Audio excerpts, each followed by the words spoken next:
Welcome everyone who's logging in. We're going to take a few more minutes here to get started. I think that we're excited to be back for day two, and my co-host and MC Ashley is joining us now as well. If you want to say hello, good morning, and good afternoon, depending on where folks are. Yeah, thanks for joining, everyone. Excited to kick off day two. Awesome. Well, I know that we still have a couple more minutes. I know I keep saying that, but perpetually a couple more minutes. Just getting the live stream going now, and I know yesterday I noticed that if we waited a couple minutes past the hour, then it helped give more folks a chance to log on. And you know, this event for this week is all about large scale usage of open infrastructure software, as it says on the screen here. And yesterday we learned a lot about upgrades. We heard from some amazing users. And in a few minutes, actually, we're going to ask Jonathan Bryce to come back and give us some of the summaries and highlights from yesterday. I was going to ask, actually, are there any folks who've logged in today that were not on yesterday's session? I know some people are picking the days and topics, so be curious to know if we have anybody here. If you want to put in the chat, the text chat box in Zoom, if this is your first day at OpenDev, or if you're coming back for day two.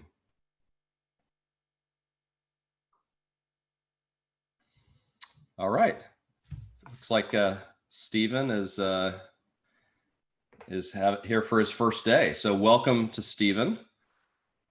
This is great. We have a lot of folks that are coming in for the first time, and you know, I think doing these events virtually is a new experience for us. It's allowed more people to be able to join. I think, you know, we saw in the statistics we had people from over 70 countries register, which is incredible. And you know, there's some trade-offs of doing a virtual event, but there are so many benefits, and the ability to kind of pick which day you want to tune in or which topic is a great thing. What do you think, Ashley?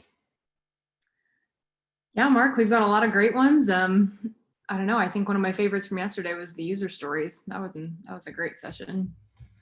Yeah, in fact, just to mention for those of you who weren't on the event yesterday, we did live stream it to YouTube. We're doing that again today, which means that there's a recording available on YouTube of those sessions. So if you want to learn about Blizzard and what they're doing with some of their massive games and running with open source infrastructure, you can listen to that. OpenInfra Labs, which is a collaboration of folks from that provide cloud services to some of the biggest universities, Harvard, MIT, UMass, and so forth.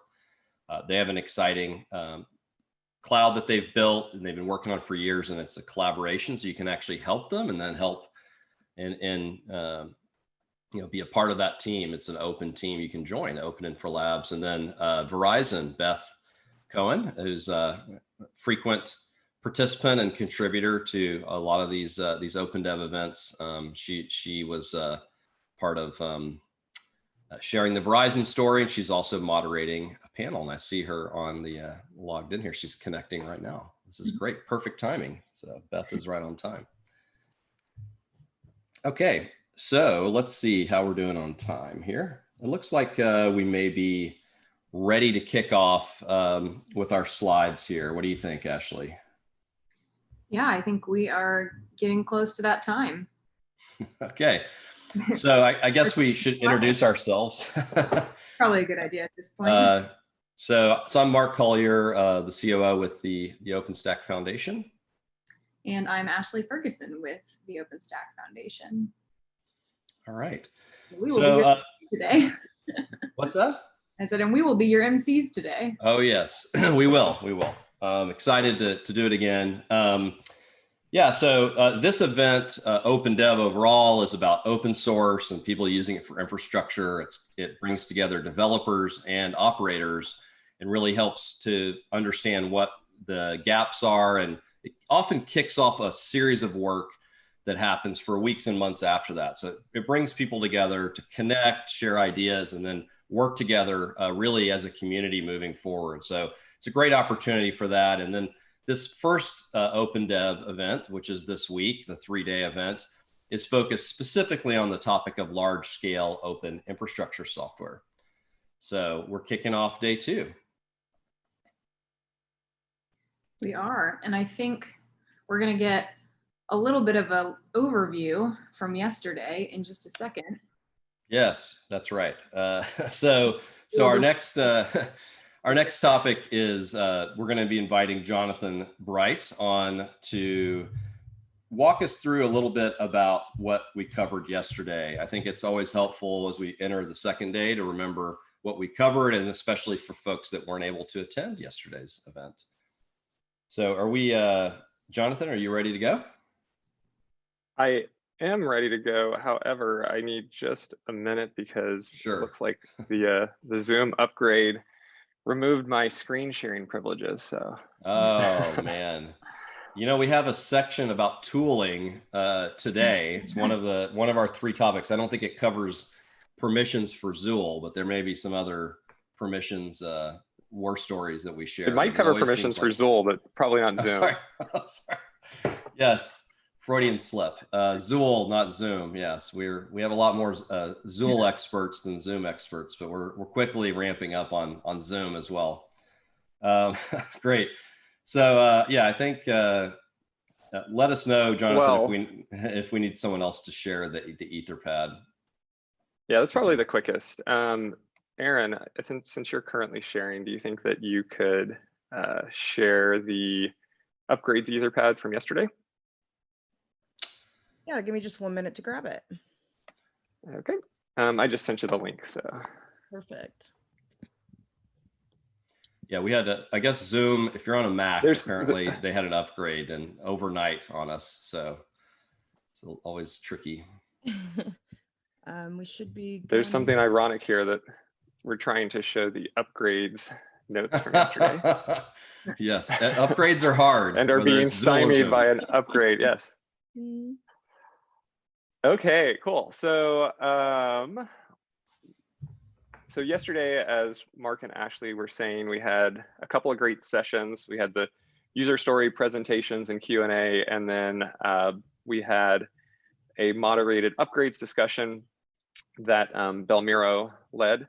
Aaron is sharing the Etherpad from that discussion, and there's lots of info in the Etherpad. Maybe if you scroll down to like line 80 or so, yeah, somewhere around there.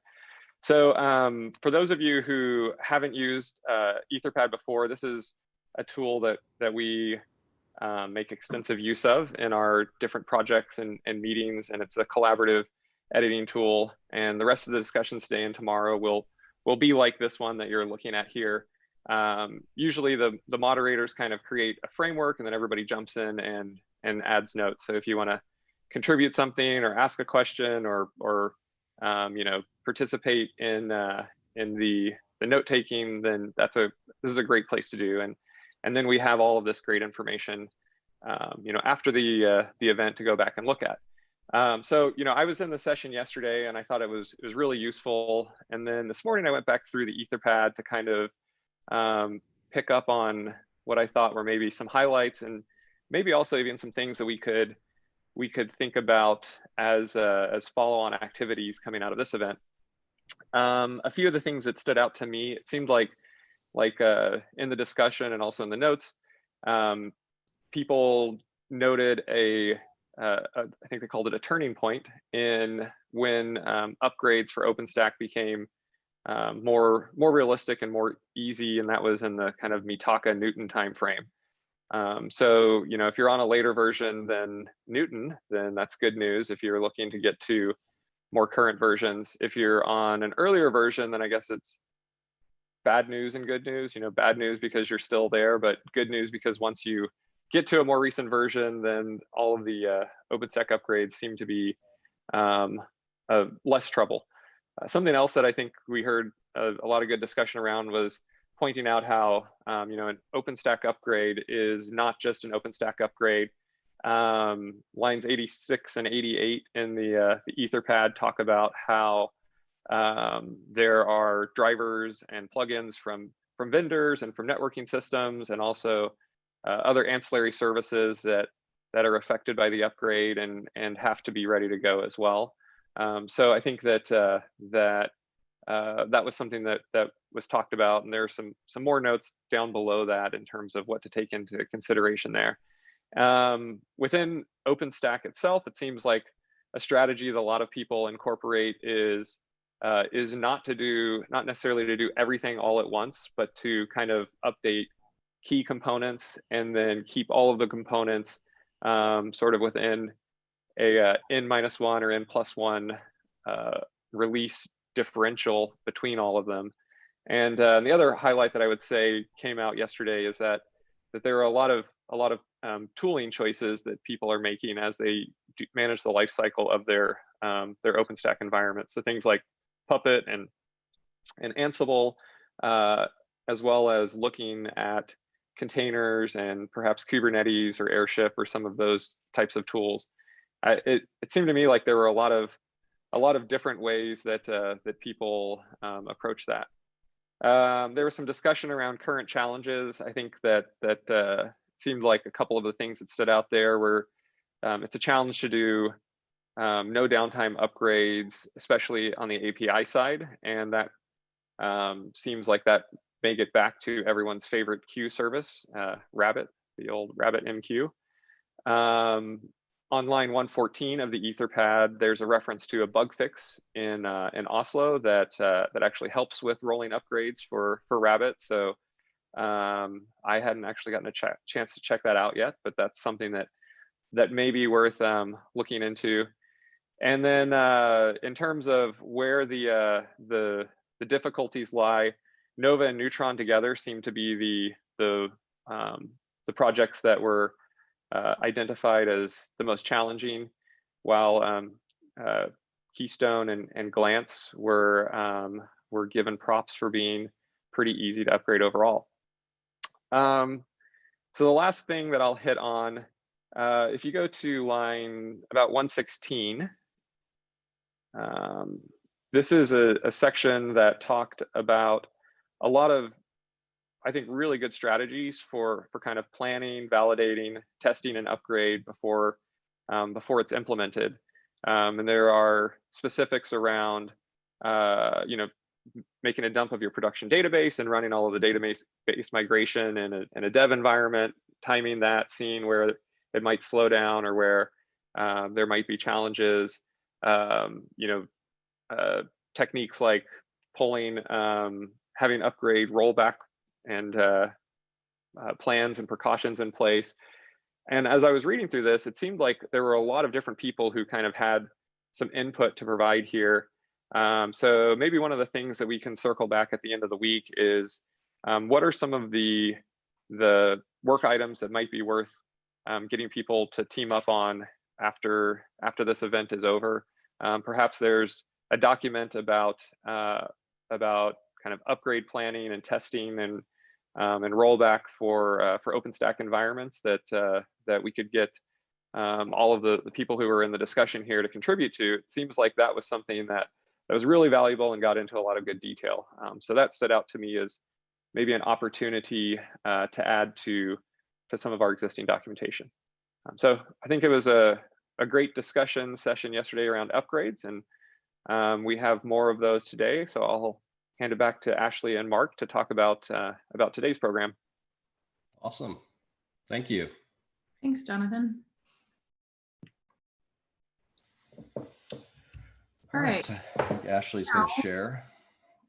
Yeah, so now we are going to kind of cover most of what we covered yesterday, but just for those of you who are new and just as a refresher, we're just going to cover just a little bit of how to participate in OpenDev today. So we're going to share those slides in just a second here. So I think you're sharing those, Ashley, on your end. There. Yep. Awesome. Yeah, I think it was great to see the recap through the eyes of Etherpad, because that's so much of the experience, these events, whether they're in person or online, the Etherpad is where the collaboration happens. So it's great to see that. All right, go ahead, Ashley. All right, so how to participate. So event tools, obviously Zoom, you've made it here, congratulations. It's clearly got its own challenges that vary by the day. So if you made it through the update, great job this morning. We're here, we made it, so let's roll. And then we have Etherpads. Jonathan was just scrolling through one of those. We'll talk a little bit more about that later. So if you have a question, drop it in the Zoom chat. That's one of the main methods we want to use for asking questions and flagging things to the moderator so that they can pass things to whoever's speaking and kind of stay on topic with what y'all would like to discuss.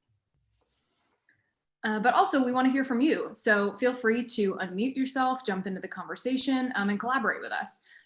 So also that means that, you know, we have 100 people on, so we want to make sure that we're all muted when we're not talking, just to cut out on background noise and all of the fun things that come with virtual conferences.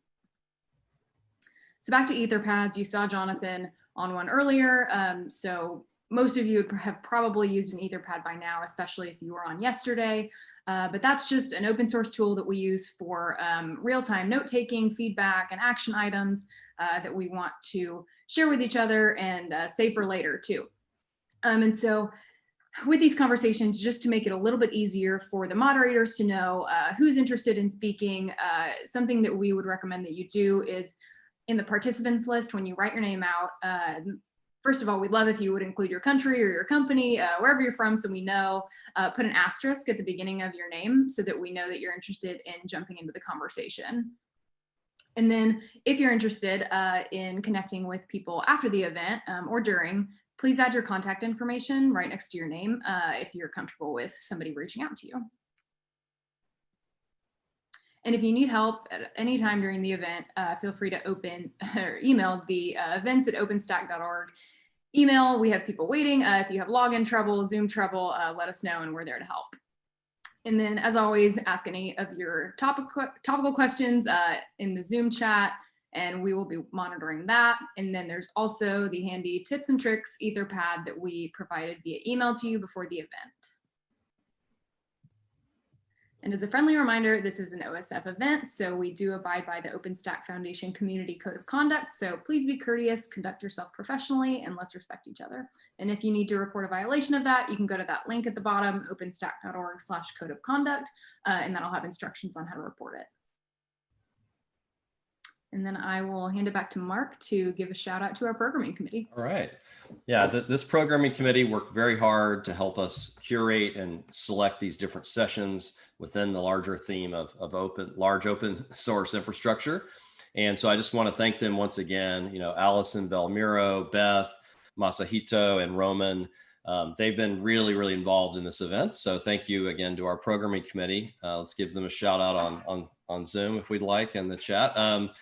Then next, I'd like to thank our sponsors.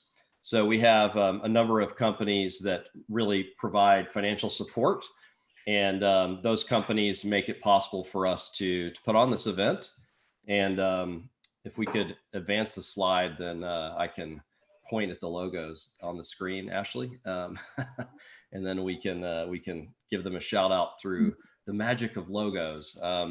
So we don't bombard our event with logos because it's really about the people and the software we're running, but these are the companies that make it possible. So thank you to the companies that provide support. So next I want to go through the schedule for today. So we have 3 topics within the overall theme for this week, which we're diving into today. And we have some amazing moderators. John Garbett to start with. He's going to be talking about tools, and I did a little digging on the Etherpads ahead of time, which I recommend if you want to get prepared for these events. And the tools, folks, this conversation kind of breaks down into a number of different areas. So there's kind of the passive tools for observing, monitoring, understanding what's going on in your environment, alerts. There's the more active tools that can actually make changes to the environment, and then really a discussion around tools that affect performance. So measurement, benchmarking, helping you scale. So those are kind of the broad categories. And then we get into the high availability networking, talking about all the different ways you can achieve that, software level, hardware level, different areas in the software stack, networking and HA is quite complex, and there are a lot of ways to approach that.